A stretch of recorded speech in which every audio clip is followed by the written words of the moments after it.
সবাইকে স্বাগত। আশা করি আপনারা সকলে ভালো আছেন। আপনারা যারা পরীক্ষা দিবেন, আপনাদের পরীক্ষাটি লিখিত হবে। আজকে একটি লিখিত পরীক্ষার প্রশ্ন প্যাটার্ন নিয়ে এসেছি। ইনশাআল্লাহ এই প্যাটার্ন থেকে 25 থেকে 30 নাম্বার অনায়াসে কমন পাবেন। ধৈর্য সহকারে সম্পূর্ণ ভিডিওটা দেখেন, আপনি পরীক্ষায় পাস করতে পারবেন। আমি দেখিয়ে দিব কোন কোন টপিক, কোন কোন বিষয় থেকে পরীক্ষায় প্রশ্ন আসে। আমি সকল কিছু দেখিয়ে দিব। অনেক পরীক্ষার্থী ফেল করে কারণ একটাই, পরীক্ষার প্রশ্ন প্যাটার্ন বোঝে না বলি। লিখিত পরীক্ষার সিলেবাসটা কিন্তু একদম শর্ট। আমি আজকে A to Z দেখিয়ে দেব। তার আগে বলে রাখি, আপনারা যারা পরীক্ষা দিবেন, আপনাদের জন্য শর্ট করে একটি চূড়ান্ত সাজেশন তৈরি করা হয়েছে। পরীক্ষার প্রশ্ন প্যাটার্ন যেমন থাকবে সেম প্যাটার্নে আমাদের সাজেশন উল্লেখ করেছি।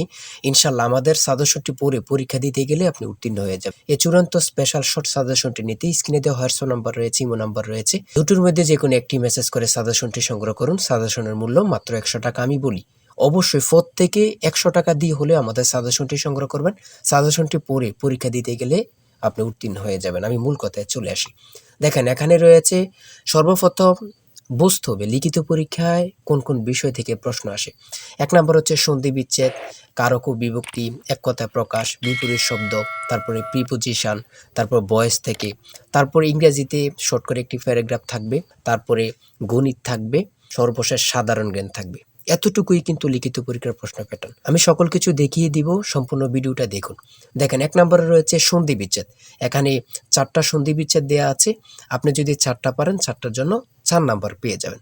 তারপরে 2 নম্বরে কি রয়েছে, কারক ও বিভক্তি নির্ণয় করুন। এখানে 4টি দেওয়া আছে, 4টার জন্য 4 নাম্বার। ঠিক আছে, এই প্রত্যেকটি প্রশ্নের ব্যাখ্যা ও সমাধান সহ আমাদের সাজেশনে পেয়ে যাবেন। তারপরে 3 নম্বরে রয়েছে এক কথায় প্রকাশ করুন। অর্থাৎ এখানে এক কথায় প্রকাশ 4টা দিতে পারে, 5টা দিতে পারে, প্রত্যেকটার জন্য 1 নাম্বার করে কিন্তু। তারপরে 4 নম্বরে রয়েছে অর্থসহ বাক্য রচনা করুন। এখানে 4টা দেয়া থাকবে, 4টার জন্য 4 নাম্বার। তারপরে 5 নম্বরে থাকবে শুদ্ধ করে লিখুন। এখানে 5টা দেয়া থাকবে, 5টার জন্য 5 নাম্বার পেয়ে যাবেন, অথবা 4টা দেয়া থাকবে, 4টার জন্য 4 নাম্বার। অর্থাৎ এখানে যদি 5টা প্রশ্ন থাকে 5 নাম্বার পাবেন, 4টা প্রশ্ন থাকলে 4 নাম্বার পাবেন। কিন্তু এই প্রশ্ন প্যাটার্ন অনুযায়ী সেম প্যাটার্ন আপনাদের পরীক্ষা হবে। আমার কথা বুঝতে পারছেন? তারপরে 6 নম্বরে কি রয়েছে, ইংলিশ থেকে preposition, fill in the gaps with preposition. Preposition 5টা থাকবে অথবা 4টা থাকবে, প্রত্যেকটি প্রশ্নের মান কিন্তু 1 করে, বোঝেন কিন্তু। তারপর make the sentence with the following phrases. ঠিক আছে, এখানে 5টা থাকতে পারে, 4টা থাকতে পারে, কিন্তু প্রত্যেকটার জন্য 1 নাম্বার করে। হ্যাঁ, তারপর অপর দিক দিয়ে কি আছে আমরা একটু দেখে নিই। তারপর রয়েছে কারেক্ট দ্য ফলোইং সেন্টেন্স। ঠিক আছে, এখানে 5টা থাকবে অথবা 4টা থাকবে, প্রত্যেকটার জন্য 1 নাম্বার করে আপনারা পেয়ে যাবেন। তারপরে ভয়েস থেকে থাকবে 4টা থাকবে, 4টার জন্য 4 নাম্বার। তাই বলি অবশ্যই আমাদের চ্যানেলটি সাবস্ক্রাইব ও পেজটি ফলো দিয়ে রাখবেন। কেন? পরীক্ষার নোটিশ, পরীক্ষার রেজাল্ট, পরীক্ষার প্রশ্ন সমাধান, যাবতীয় সকল তথ্য সবার আগে আমরা ভিডিও আপলোড দিয়ে রাখি। আপনি যদি চ্যানেলটি সাবস্ক্রাইব, পেজটি ফলো দিয়ে রাখেন, সবার আগে চলে যাবে আপনার কাছে নোটিফিকেশন। মনে করেন আপনি পরীক্ষা দিয়েছেন, পরীক্ষার প্রশ্ন সমাধান দেখিয়ে দিব, তারপরে রেজাল্টের অপেক্ষা করা লাগবে না, আমাদের চ্যানেলে পেয়ে যাবেন, সকল তথ্য পেয়ে যাবেন, এবং কি নতুন নতুন চাকরির তথ্য পেয়ে যাবে। সার্কুলার দেওয়ার সাথে সাথে আমাদের চ্যানেলে আপলোড দেওয়া হবে। আপনি শুধু আমাদের চ্যানেলটি সাবস্ক্রাইব, পেজটি ফলো দিয়ে রাখলে সবার আগে চলে যাবে আপনার কাছে নোটিফিকেশন। তাই অবশ্যই চ্যানেলটি সাবস্ক্রাইব, পেজটি ফলো দিয়ে আমাদের মেম্বার সদস্য হয়ে আমাদের সাথেই থাকবেন। তারপরে থাকবে make sentence with the following pairs of word. এখানে 3টা থাকতে পারে, 4টা থাকতে পারে, 5টা থাকতে পারে, প্রত্যেকটি প্রশ্নের জন্য কিন্তু 1 নাম্বার। এটা বুঝতে হবে। আমি কোন কোন বিষয় নিয়ে আলোচনা করতেছি, এই বিষয়ের উপরে কিন্তু পরীক্ষা থাকবে, বোঝেন কিন্তু আগে।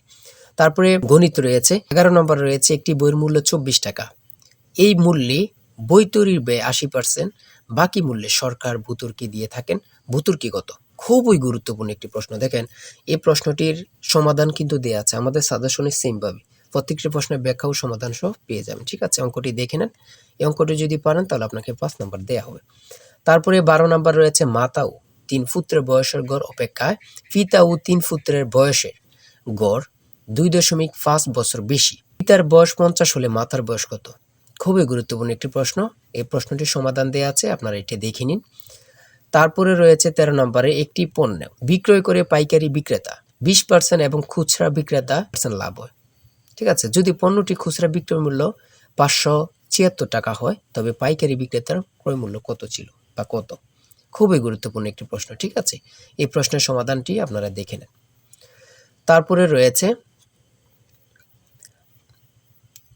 রয়েছে মান নির্ণয় থেকে একটি অঙ্ক রয়েছে, খুবই সহজ মান নির্ণয়ের অঙ্ক, আপনারা সকলেই জানেন। তারপর সর্বশেষ সাধারণ জ্ঞান রয়েছে। সর্বশেষ সাধারণ জ্ঞান বাংলাদেশের প্রাচীন জনপদ কোনটি? খুবই গুরুত্বপূর্ণ। তারপরে রয়েছে দেখেন খ নাম্বার, কতটা গুরুত্বপূর্ণ, কত পরীক্ষা যে আসছে আল্লাহ ছাড়া কেউ জানে না। তারপরে গ নাম্বার, বাংলাদেশের ভোটার হওয়ার সর্বনিম্ন বয়স কত? আপনারা সকলে জানেন, খুব গুরুত্বপূর্ণ। গ নাম্বারে রয়েছে বাংলাদেশের নেভাল একাডেমি কোথায় অবস্থিত? খুবই গুরুত্বপূর্ণ। তারপর ও নাম্বার, ছ নাম্বার, গম্ভীরা বাংলাদেশের কোন অঞ্চলের লোকসঙ্গীত? খুবই গুরুত্বপূর্ণ, চাঁপাইনবাবগঞ্জের। ঠিক আছে, এমনভাবে প্রত্যেকটি প্রশ্ন কিন্তু খুবই গুরুত্বপূর্ণ। আমি আশা করি আমাদের সাজেশনটি প্রত্যেকে সংগ্রহ করবেন, ইনশাআল্লাহ আপনার পরীক্ষায় পাশ করবেন। সর্বশেষ যে প্রশ্নটি রয়েছে, জাতিসংঘ দিবস কবে পালন করা হয়? 24 অক্টোবর। খুবই একটি গুরুত্বপূর্ণ প্রশ্ন উত্তর। আমি বলি অবশ্যই প্রত্যেকে আমাদের সাজেশনটি সংগ্রহ করবেন। যারা যারা পরীক্ষা দিবেন প্রত্যেকে সাজেশনটি সংগ্রহ করবেন। আর হ্যাঁ, অবশ্যই চ্যানেলটি সাবস্ক্রাইব ও পেজটি ফলো দিয়ে রাখবেন। যে কোনো তথ্য দেওয়ার সাথে সাথে আমরা ভিডিও আপলোড দিয়ে রাখবো। আপনি যদি চ্যানেলটি সাবস্ক্রাইব ও পেজটি ফলো দিয়ে রাখেন, ভিডিও আপলোড দেওয়ার সাথে সাথে চলে যাবে আপনার কাছে নোটিফিকেশন। সবাই ভালো থাকবেন, সুস্থ থাকবেন। আল্লাহ হাফেজ।